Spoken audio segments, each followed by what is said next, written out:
morning, everyone. Good morning. Thank you so much Thank you. for coming here and talking about the state of small business. It's so important right now. People want to know what small businesses are doing today. What's going on in our businesses every day? And what are our struggles? Let's introduce ourselves to the world. I'm Omar D'Angelo. I'm from Argentina, and then I have Baroluco Argentine restaurant in Columbus, Ohio. And also I have Palmas Tropical Escape. It's a bar, restaurant, dancing place where we gather also in Columbus, Ohio. Hi everyone, I'm Haleema Shafeek, and I own GOFS Commercial Interiors, Commercial Supply, as well as GOFS Technology. And so we are an interior design firm located here in Columbus, Ohio. And we provide solutions to customers all across the country. I've been in business for almost 14 years now, and it was my startup. I am Josephine Talleh, and I'm the owner of Provider Healthcare Services and Golden Provider Services here in Columbus, Ohio. And we offer home care services to the seniors and children with special needs in Central Ohio, and I have been in business since 2005. Wow. I'm Sara Rose. I'm the co-owner of Objective Reality Games. We are a virtual reality escape room arcade company. We operate out of Chillicothe, Ohio, and we opened almost 3 years ago in 2019. We licensed through Ubisoft, which is a game company out of Germany. They're makers of like Assassin's Creed and on a bunch of huge titles, but we get escape rooms from them, which we run at our company, as well as about 50 different arcade games. My name is LeJuan Coleman, and I love fitness. I have a personal training studio here in Columbus, Ohio. I've been in business since 2008. I enjoy what I do. And I'm Lisa Gutierrez, the co-owner of Dos Hermanos Taco Truck. Me and my husband started 10 years ago. This year in May will be 10 years, and we serve authentic Mexican food. It started as mobily, and now it's moved into concession stands and also brick and mortars. Congratulations. So thank you. Thank you. It was not my idea, but it's worked out well. It's actually my husband's idea. So let's talk about, did you ever think you were going to be a leader? Did you ever think that you were going to be challenged or charged to lead people? Josie? Well, not really, but as you get older along the road, you realize you become one. Yeah. And even though it hasn't been an easy journey, I try to be a good one. But you learn through the process, and you try to do the best when you face any situation as a leader. And that has been one of the situations when COVID hit. You know, as an administrator and the owner of a home care company, sure, it has been one of those moments that you have to step up and be a leader. I learned, or I realized that I became a leader more when I had my business. So I apply all the skills when COVID hit. Yeah. Yeah. Because we were in a situation that I feel like many people go through a crisis, and you had to like take a minute and just keep forward. So with my team at Baroluco, we kept forward. We are downtown Columbus, so we went through the protests, many things, and then we went through. We went through that, and I feel like a leader. I apply all my skills as possible, and I'm still in training. There is a room to improve too. I feel like I'm still in training too, Omar. I'm a leader, but I'm still in training. Yes. I don't know how to answer this question. When I thought about it, my instinct was to say I would have never considered myself to be a leader.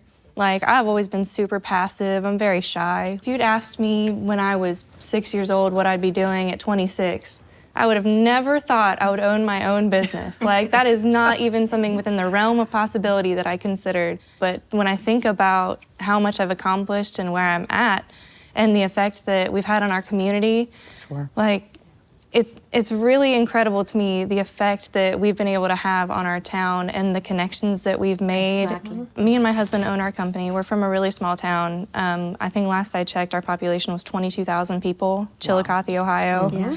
We have a serious drug epidemic in our town, and there's no entertainment, so like kids have nothing to do, they're getting into partying, and it's a really big problem.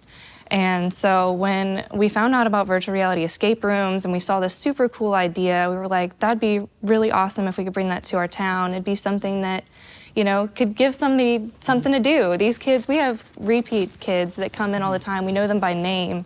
Like, and my husband has ties with drug court. It's a program that people go through. It's almost like, it's rehabilitative, basically. It gives you a second chance. And he has ties with them, so we've been able to incorporate that into our business where we do like sober activities and things at our company. And it's been awesome to see all this kind of unfold. I was always a very passive person. I'm one of 9 children, so I just always had to do what everyone told me to do, right? Just kind of go with the flow. But I will be honest, I think that motherhood is what made me, and this is even after I spent time in the Army, but I think motherhood is what drove me to really believe that I had what it took to take control over my life and also be a leader. We know we want to be someone that our children can look up to and be proud of. And honestly, I didn't have all the answers, but you know, who does when they have a child either? Sure. So it was one of those things where, you know, I was always a quiet person, not really wanting to speak out and ask for help. But once I started taking those baby steps into the right direction, I realized, wow, this is something I can do. It's really amazing now that I see that we're providing a way for other people to take care of themselves and their families. And it's really gratifying. Wonderful. I really didn't feel like a leader in my business until COVID hit. Yes. I kind of felt like I was floating in my business. Yes, I was the CEO or, you know, the schedule writer or signed the check, but I didn't really feel like I was leading Dos Hermanos or the people that work at Dos Hermanos in any particular direction. I remember watching, you know, the news, and every day there'd be different mandates and different things would be closing. And I was scared because I think in the early days they said COVID could be airborne. So I didn't know for myself, you know, if I went outside, would I catch it, and then who would lead? But I knew in that moment, I had to be the leader. I wasn't gonna let anyone else's leadership lead Dos Hermanos or my employees during that time. At the start of COVID, we had 21 employees, I laid off 5. My husband said, my friend needs a job, he's just been laid off. I said, a job where? Because I just let 5 people go. He said, can't you make something here at night where, you know, maybe we could do takeout here in our commissary kitchen? And I said, fine, go ahead and order a DoorDash tablet. That one DoorDash tablet turned into 6 different food delivery services. And there was a bigger vision that I didn't even know about at that point in time. This neighborhood, where we sit now, is an underserved community and is a food desert. And I didn't realize that, even though that my business is located here, until COVID hit. The buses stopped. Yes. Sunday schedule, right, Omar? I had to pull over, get my employees from their house. Yeah? Carpooling. Yeah. That's amazing. To bring every to day. work. Every day. At Baralucos. Yes, because downtown was closed, but we were the only restaurant open. And then, like you said, it's like, okay, people knew that we were open, so we just opened the opportunity for us to survive there. Yeah. So what happened was we set up those food delivery services, but a gentleman across the street who sits across the street every day came over and he knocked at the door. He said, do you have any food? Because there was no bus service. So I told my brother-in-law, make him a burrito. My brother-in-law made him a burrito. Day 2, day 3, day 4, day 5, he began to bring people from this neighborhood, and they were all asking for fresh food. This not only employed that one gentleman who showed up, but 5 more employees. 3 people worked the food service in the morning and 2 people at night. And most importantly, we were able to serve the community where our business, you know, was formed. Well, it was a little different for home care because while you guys in the restaurant business were trying to lay people off because there was nobody downtown, we were trying to hire more because we're serving people who need the help, whether COVID is there, and the group of people that we serve were even vulnerable because of the age. Yeah. You know, we serve 60 and above, and COVID hit. I pulled all my employees and I said, so what do we do to protect us so we can protect them? Yeah. Sure. So the first thing I did, because the masks were off the shelves, there were no masks, grabbed my sewing machine, got some material, and I started sewing the mask. So I had about 50 of them that I did in my house, and we still produce them today. So fortunately, when I look back, that saved a lot of my patients, because very early on, my employees were handed masks to go to work. Up to this day, I think the leadership and the teamwork of the employees paid off.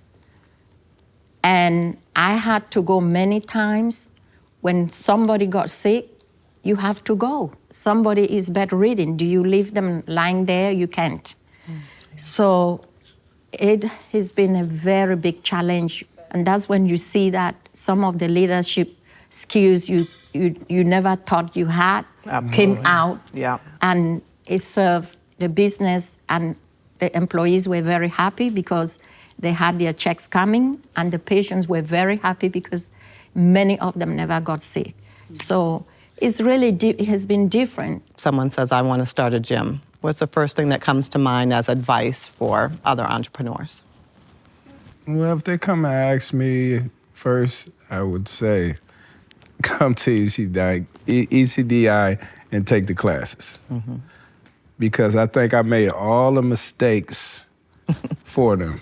I understand. So if I can tell you what to do is take the classes. I have threw myself into something that I love, but I didn't know the business part of it. Right. That was And I think it would help them so much to learn, listen, ask for help. Absolutely. Because even being a leader, sometimes you think, well, I can do it myself, I can do it myself. And that's when you make your mistakes. So if you're coming to me for advice, I'm gonna give you the advice. And I got the blueprint, but I need you to learn from others as well. You know, my blueprint is a blueprint that, believe me, it was with crayon. You see what I'm saying? So it's other people who got the information that you need to be able to be successful. Most people say first 3 years, you're not supposed to make no money. Because of ECDI, I made a profit my first year. That's fantastic. You know, mistakes and all, I still made a profit. Yeah, let's clap for that. Absolutely. Can I add something? It's good to learn from the mistake from others. ECDI, with the classes that they provide, they give you that knowledge so you avoid doing those mistakes. So you turn that into profit instead into loss.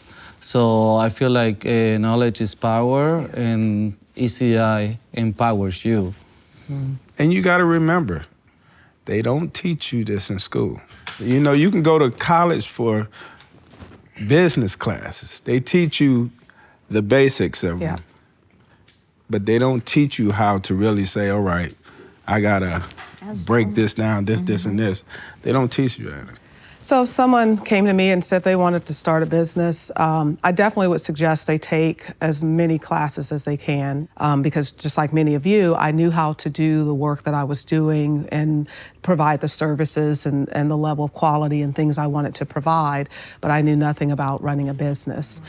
I knew I wanted to do business with state and federal government, which, you know, even being a veteran, that wasn't the role that I played in the military. So I needed to learn a lot about how to do those things. The other thing about the classes is not just the information that you're gaining, but it's what many of you mentioned, it's networking, it's finding other people and hearing other people's stories. Because one of the things I learned is I could be in a room full of other entrepreneurs that had completely different businesses, but we all had very similar problems or challenges.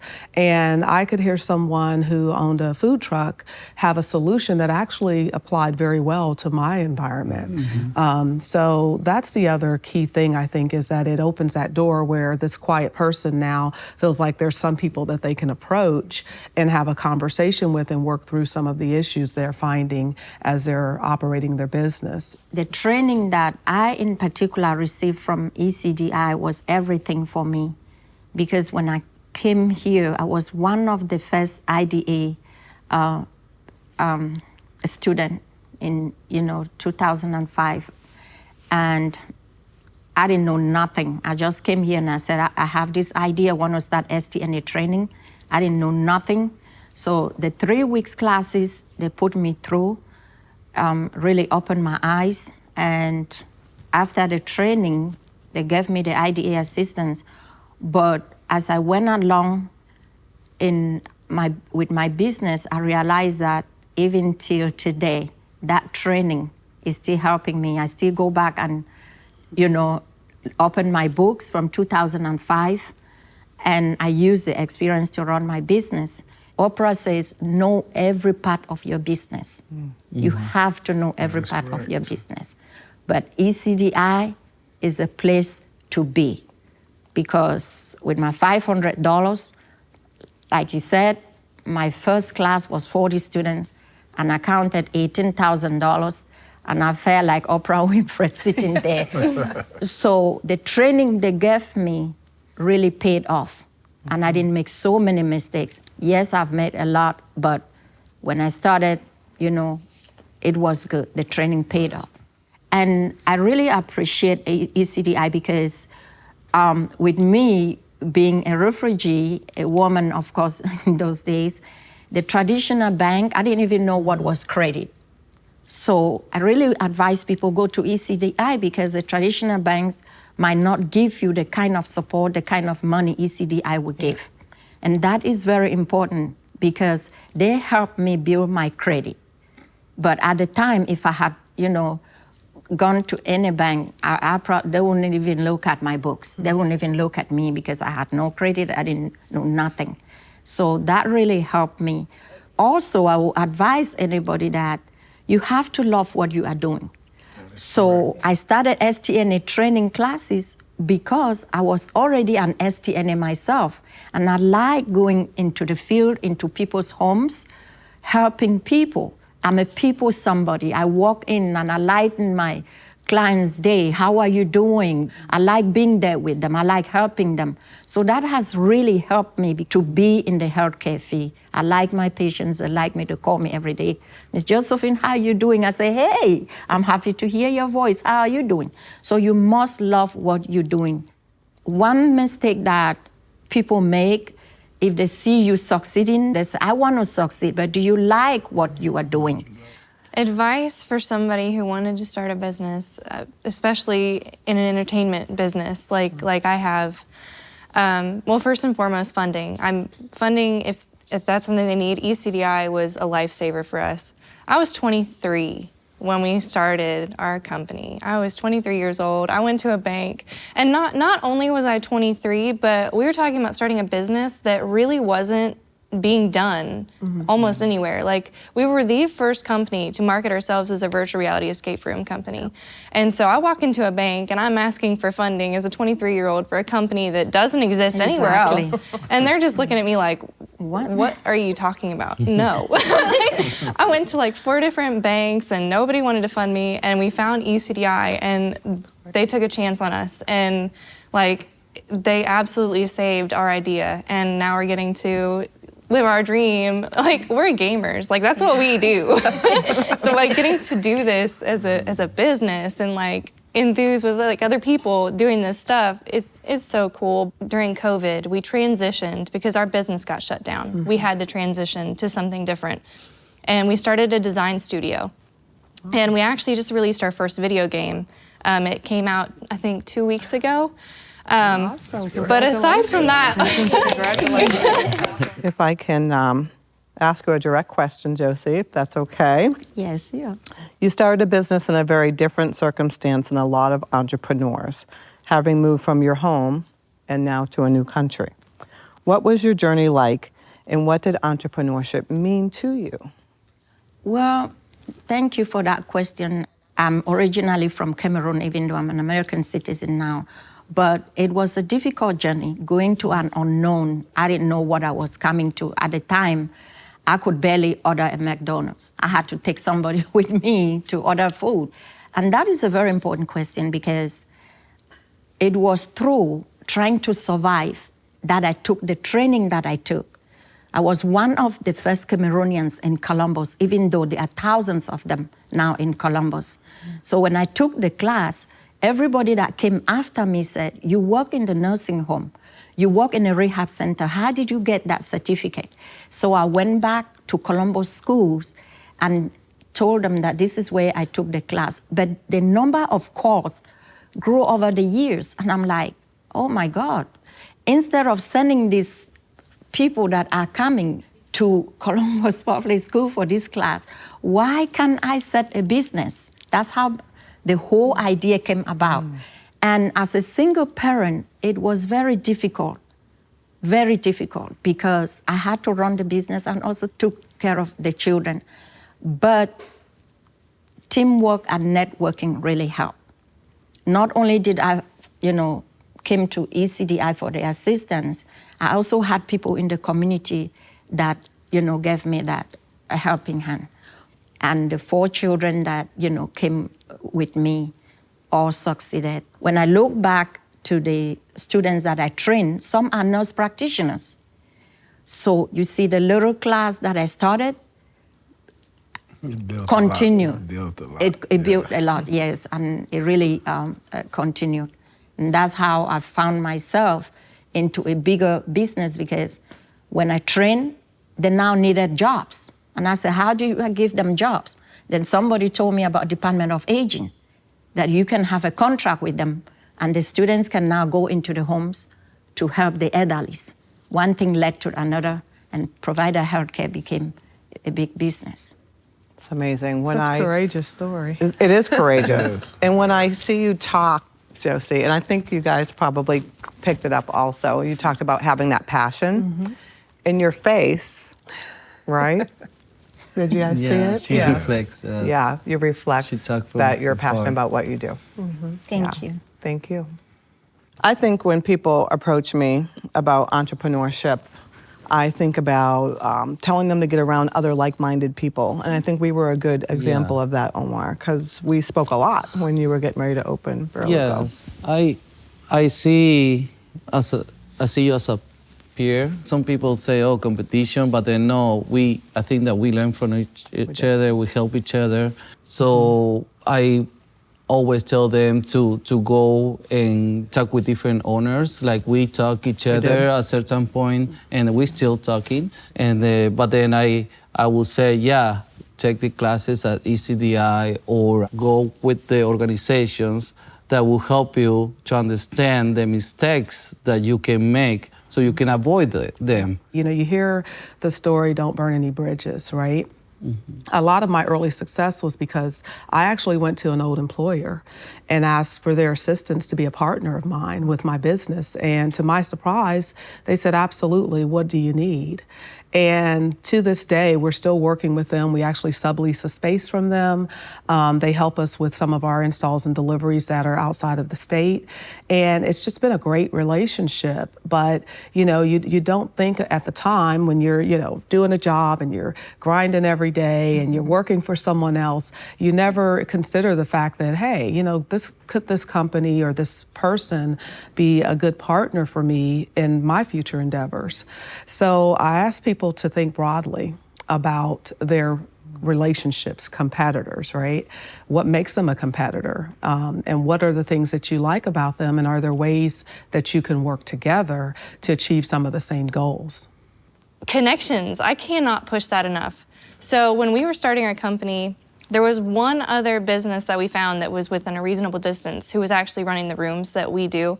And so we drove to Indiana to try it out, and we met a friend, a now friend, And he still helps us to this day. Like when we were setting up our company, he was a lifesaver too. Like we were texting him on Facebook, like asking him all kinds of questions, and he walked us through so many things. And actually we ended up working together. He's now an advisor on our board, but we're working on a new thing. It's gonna be a streaming service for virtual reality games for like Oculus headsets. We just got picked up by Rev1, which is a venture capital firm. And the guy from Indiana that we met 3 years ago is an advisor on our board now. Like, I mean, it's just crazy, like how the connections that you make doing your research and just interacting with people in a similar field can really help you like years down the road. And it's just a priceless thing to have. LeJuan, you're next. You had some hardships in your past that could have made entrepreneurship especially challenging. What motivated you to take this path? There was a comment someone made to me. No, I was incarcerated for pretty much a whole 18 years of my life. I got locked up when I was 17. But the comment that was made was, "You'll be back." And that was kind of motivation to say, I won't. For you to make that comment, it made me believe in me more, you know, and still I was unfocused because you got to remember I was a child when I was locked up. I came out at the age 35. As an adult. As an adult. Never paid a bill. Knew who my moms and dad was, who loved me. But I had to learn to love myself. And the one thing I loved was playing football and working out. So what I learned was endorphins in our brains. Once you start working out, you start thinking a lot better. You get more focused. You hear, you see, and you pay attention more. So I brought that here. September the 4th, 2004, is the day they let me go.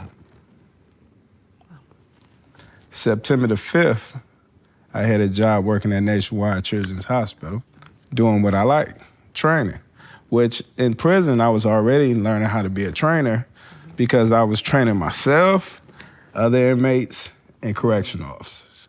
It was just teaching myself what I like, my craft. So I came, developed, worked the first 4 years, and realized that my background was gonna keep affecting me because they couldn't hire me as an employee at Nationwide Children's Hospital. I was hired as a contractor. And every year, you have to do a background check. And every year, it came up. So I said I had to start my own business. So, and my passion was like, I got money saved, but I still don't know what to do with it. It's not enough money to start a business. Through the blessing of ECDI and a couple clients, he said, I'm gonna pay you for the whole year. Oh, wow. Don't know what to do with it, but I gotta make it work. Once I got that loan from them, so I put it all together, still. Fast forward to today. My background, I embrace it. I embrace it because it would have never taught me to be the man that I am today. Remember, I was a child. Yeah. I love what I do. I have a passion for it. And as far as the leadership, I have had plenty of trainers come through the gym that own their own businesses now. I trained doctors, nurses. During the pandemic, guess who blessed me? Them doctors and nurses. They was bringing me gloves and masks. And it wasn't just because I needed it in the gym. It was because they needed to be in the gym because they were stressed out too. So they was trying to make sure we had enough protection to be able to still. I had to close, remember? During the pandemic, they closed gyms. I have shades in my gym. So I got a lot of windows. I let every shade down. And I have one nurse. She was like, you gotta let me work out. You got to, because everybody was stressed out. Yeah. So I started this slowly personal training. You know, it wasn't supposed to go like that, but it was one person at a time, one person at a time. And for some reason, she said something to you, and you say, well, I need you to come to my house and train. And then the next client in Bexley said, well, will he come to everybody's house? Mm-hmm. I was like, well, yeah. So I was training in the front yard in Bexley, in the garages in Bexley, Dublin. Note to self, you making more money now than when you was training in your gym. Know nothing about technology. Mm. I train a girl in San Diego now. So I got one in New York, San Diego, and a bunch here in Columbus that I train over the phone. Wow. And I don't want to just send you a workout. I want you to post me up so as if I'm sitting there with you. Nice. Because, you know, accountability is a lot. And sometimes people don't really need to work out. People just need to talk. Mm-hmm. Yep. For real. They need that connection. Yeah. I think what you mentioned is that you reinvented yourself. Mm-hmm. Yes. You're still working. I think that happened to everybody, or many people during COVID. And then I feel like one of your stories is very inspirational, because it's you found yourself while you were doing it, but not, then you say, okay, I will go training because that's what I was doing. That's what I like. And later that you reinvented, go house by house, that's still an opportunity there. Exactly. It's crazy. But it's big like opportunity. Yeah, it's like being that leader. Now I wanna. It's crazy when a client tell you, we wish we can create 10 of you. Mm-hmm. If I can create 10 of you, that's 10 more businesses, 10,000 more jobs, 10,000 more people finding themselves, and over 100,000 clients being serviced by your company. Yeah. I'm not applying what you're saying because I think that's leadership. Right. It's like replicate yourself to another, so they also help other people versus managing. Managing is just give direction, but a leadership, all like entrepreneurs become leaderships. Yeah. And I think also like influencers. Yes. We influence to many people, inspire, and then help our team to grow too. Absolutely. Yeah. LeJuan. Yes. First, tissues, please. Yes. Stop. You said you couldn't cry. No. Second, can I just give you a hug? Most definitely. Absolutely. Yeah. Congratulations. Thank you. So proud of you. Mm-hmm. So proud of you. Yeah. Wow. Wow. It's not. That's all God. It has nothing to do with me. And I know that. Yes. All But God. I have to say it anyway Yes. because, Lord have mercy. Legacy. I think in the African American community right now, the hot topic is, yes, legacy, but also generational wealth as well. And our conversation really touched me because you touched on both of those topics about what is the vision for your business with your son and your children. Sure. So if you can, with some more tissues, please. If you can let us. I was actually pregnant with my second child when I started my business. I remember sitting in a conference room with a round table of Black entrepreneurs, and we're having conversation about their businesses and the legacy and the lack of opportunity to have a legacy in their businesses. This business was like another child. I think I gave birth to twins when I had my daughter, because this was something that I had nurtured and grown. And the thought of, okay, it could just dissipate one day and not have any place within our family was kind of devastating to me. So my son later decides, okay, I want to go to Ohio State and study aerospace engineering. And so I remember having a conversation with my son and said, have you ever thought about maybe taking over my business one day? He goes, Mom, I don't want to do design and sell office furniture. And I'm like, So I was actually looking at the supply division at that time, and then I started to do some research about aerospace companies. Well, then a contract opportunity came across my desk. The NASA Research Glenn Center in Cleveland had a new building they were going to be building. And so I took a chance and bid on it, and we won the furniture part of that contract. But I reached out to my son and I asked him to come on part-time. I said, well, I had started a tech division in 2019, and when COVID hit, I just kind of didn't have a chance to do anything with it. He came on board part-time, and he's been helping to grow this technology division, which actually is doing some work in virtual reality. We're doing 3D scans of our facilities. We did a 3D scan of the job that we did out at NASA, and we have an immersive floor plan that you can walk through. But I realized, when I was sitting around the table with those other entrepreneurs that day who maybe owned a dry cleaning company or something that really provided a great service to that community in its day, what do I have before me right now that I could turn into something that one of my children or my nephews or nieces or someone would be interested in? And then I don't feel like the legacy is a loss. I have other nieces and nephews around his age that are either in college or graduating and gaining skills. My older sister works with me as well. We're a family-owned business, but also, we've suddenly all become kind of immersed in this opportunity and this legacy.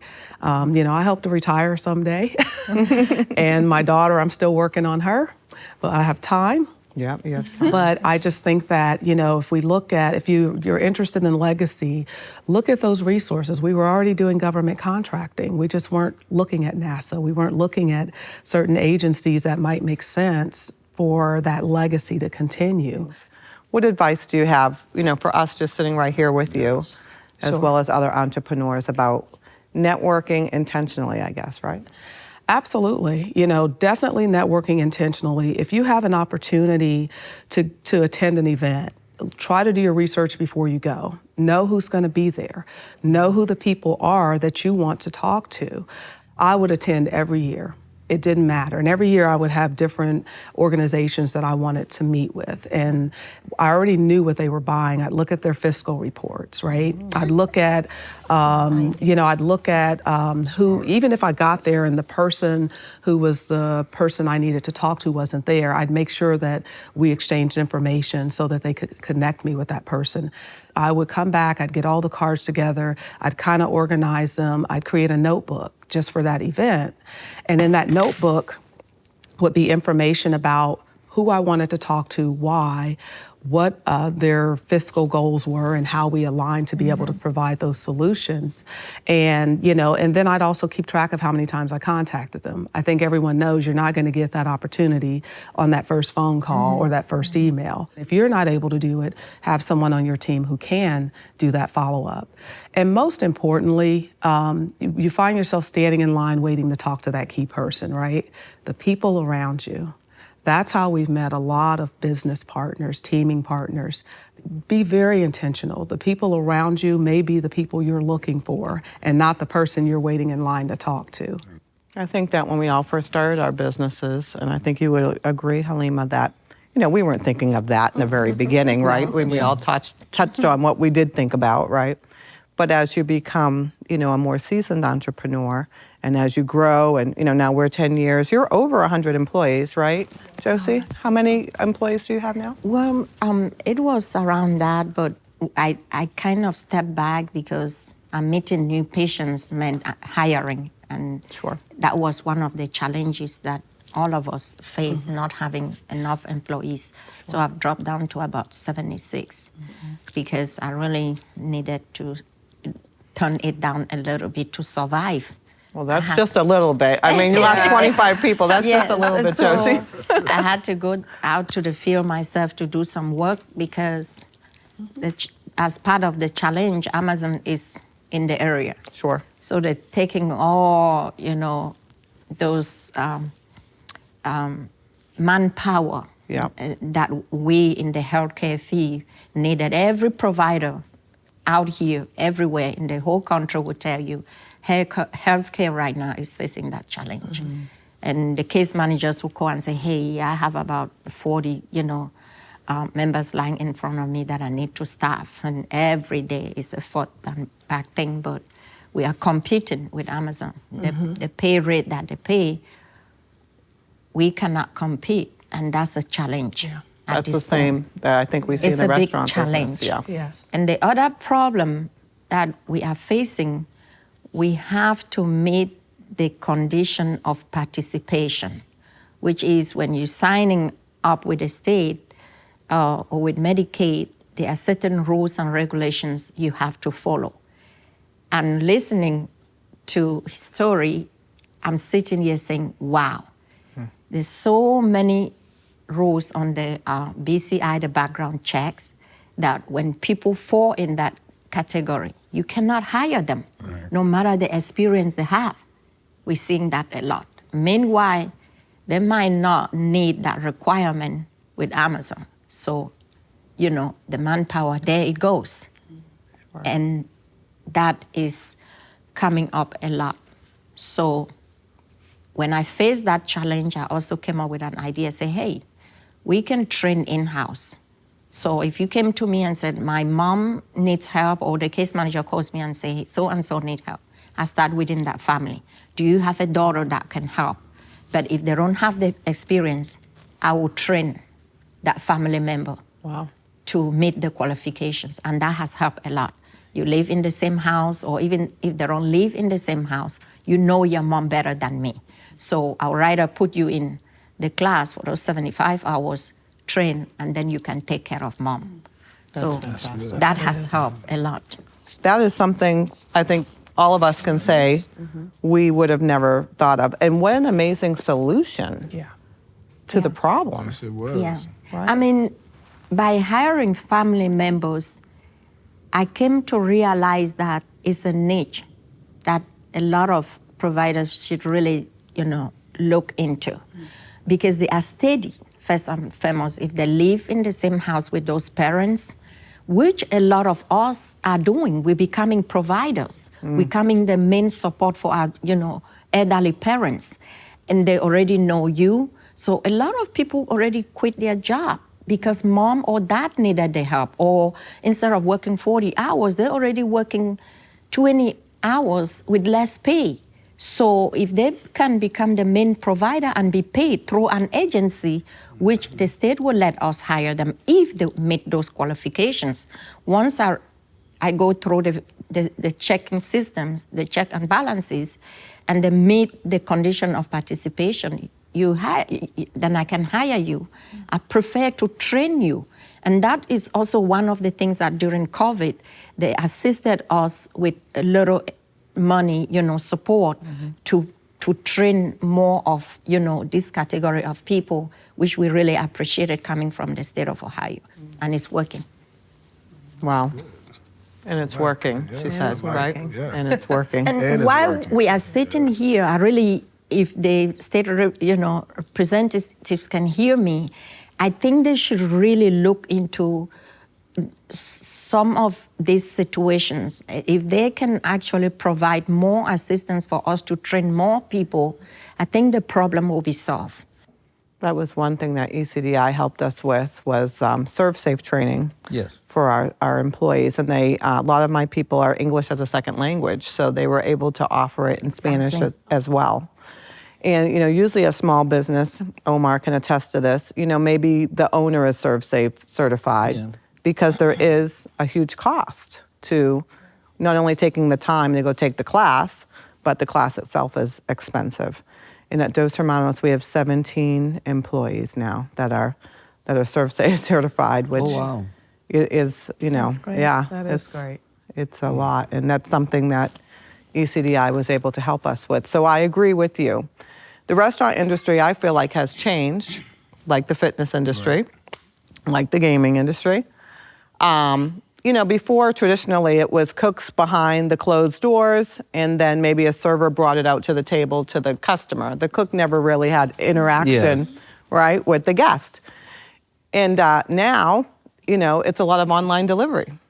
So that person needs to be able to read a ticket, needs to be able to answer a phone and talk to a lost delivery driver, be able to give directions, be able to give the bag to the driver and make sure that everything's correct. It's a different skill set. It's true. Absolutely. Yeah, I think that now a person needs to be a package of everything.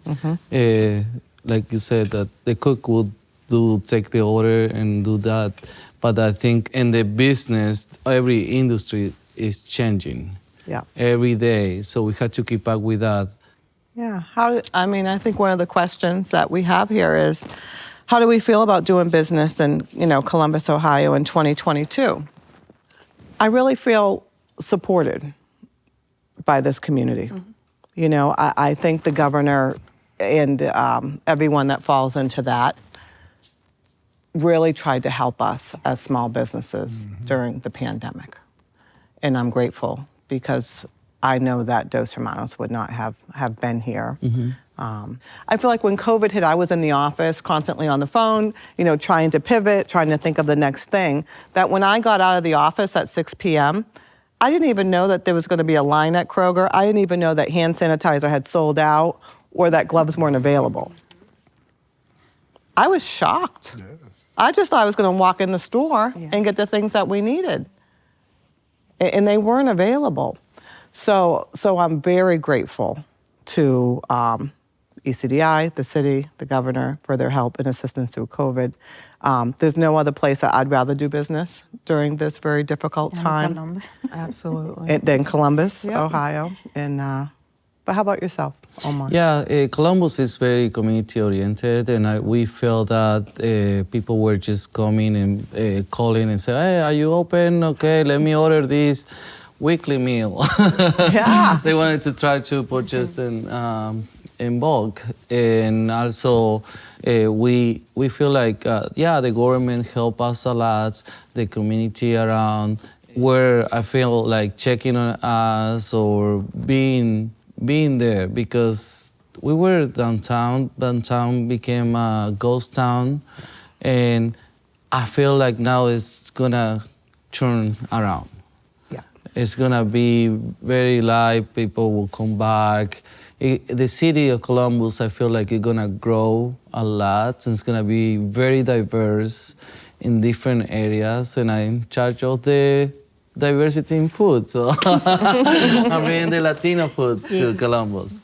So I think it's gonna be great to do business here, and I think we're gonna grow as a community too, like we wanted to, because all the support. Yeah, I agree. So being a transplant to the city many years ago, I have to say that this has been one of the most supportive communities to be an entrepreneur in. Columbus has been awesome. The state of Ohio has been amazing, and I wouldn't want to be anywhere else being an entrepreneur in this environment. So, Yeah, same with me. Governor DeWine is the best. I think everywhere I go, I talk about Columbus, how supportive, we have been as a small business, and it's been wonderful, especially my boss is over there at Department of Aging. They are wonderful, the case managers. We work as a team, and we continue to work as a team. So I'm very happy to have a small business here in Columbus, Ohio. They did everything humanly possible to stand by us as small businesses during this pandemic. I mean, we may not be located in Columbus, Ohio, but we do have connections with ECDI here in Columbus, and they were a great help with us through COVID and everything. And going into this year and in 2022, I'm really hopeful. I think it's going to be actually probably one of our best years that we've had. So I really look forward to it. Awesome. I have to say I love small business here in Columbus, because if we may be small, but we got big personalities. And this is a great community. You pay attention to the community, they pay attention back. I love that. So, You pay attention to the community, and the community pay attention pays back. attention Yeah. back. I think that sums that question out. Yeah. Yeah. What does entrepreneurship mean to you? What does entrepreneurship mean to me? Opportunity. If I had to pick one word, opportunity. I think it's a challenge and also opportunity because we can get to a place that we never been. Absolutely. For me, entrepreneurship means work-life balance and hopefully legacy. Yeah, for me, it is a world of opportunities and challenges and learning. So I'm happy to be an entrepreneur. I'm very happy. I love what I'm doing as an entrepreneur. For me, entrepreneurship is just innovation and creativity and pursuing dreams and the things that you're passionate about. Right. Entrepreneurship to me means service and believing. I love that. Service. Yeah. Coming from a place of service. I think we all do it. Yeah. Yeah. Yes. Absolutely. We do. No, I just want to thank, I want to thank all the small business owners that's gathered here today. I think it's important to talk about the state of our small businesses. People need to know where we're at post-COVID. Yes. Yeah, and the challenges that we still continue to face. So if anything, from our conversation today, hopefully they've learned about our businesses, know where they can find us and what we do, but also how they can support us. Mm-hmm. Yeah. And I'm very thankful. I think we all are. We've all talked about how thankful we are for the continued support of ECDI. Absolutely. Thank you for your time today. Thank you. Thank you. Thank you. Thank you. Thank you.